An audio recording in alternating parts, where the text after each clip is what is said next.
இனிமே கண்ணை மூடிட்டு கடலை எண்ணெய் வாங்கலாம்.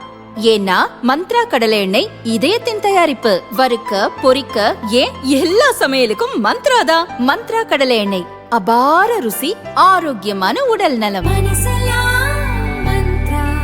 ஈரான் மீது அமெரிக்கா, இஸ்ரேல் இணைந்து நடத்திய தாக்குதலில் அந்நாட்டின் உச்ச தலைவர் கமேனி கொல்லப்பட்டதை கண்டித்து சென்னையில் உள்ள அமெரிக்க துணை தூதரகத்தை முற்றுகையிட்டு முஸ்லிம் அமைப்புகள் ஆர்ப்பாட்டத்தில் ஈடுபட்டனர்.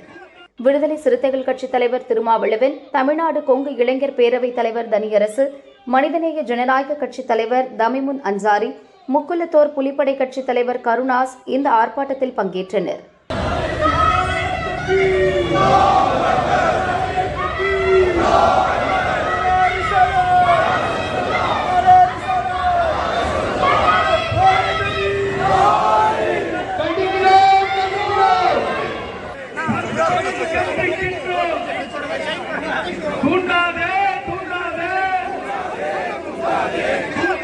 இதை கண்டித்து பாஜக முன்னாள் தலைவர் அண்ணாமலை வெளியிட்ட அறிக்கையில் கூறியிருப்பதாவது: பாகிஸ்தான் ஆதரவுடன் பகல்காமில் நடத்தப்பட்ட கோழைத்தனமான பயங்கரவாத தாக்குதலில் அப்பாவி இந்தியர்கள் கொல்லப்பட்ட போது திமுகவும் அதன் கூட்டணி கட்சிகளும் தெருவில் இறங்கி போராடவில்லை. தாக்குதல் சம்பவத்தில் ஈடுபட்ட சதிகாரர்களையும் அவர்களது ஆதரவாளர்களையும் கண்டிக்கவில்லை. ஆனால் நேற்று சென்னையில் முழு போலீஸ் பாதுகாப்புடன் ஒரு போராட்டம் நடந்தது.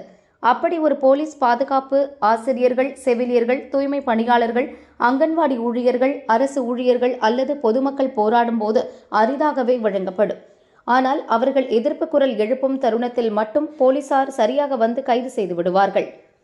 திமுகவை பொறுத்தவரை ஒரு சாரரை திருப்திப்படுத்தும் அரசியலுக்குத்தான் எப்போதும் முக்கியத்துவமும் முதலிடமும் கொடுப்பார்கள் என்பதை நேற்றைய சம்பவம் மீண்டும் வெளிச்சம் போட்டு காட்டியிருக்கிறது என அண்ணாமலை கூறியுள்ளார்.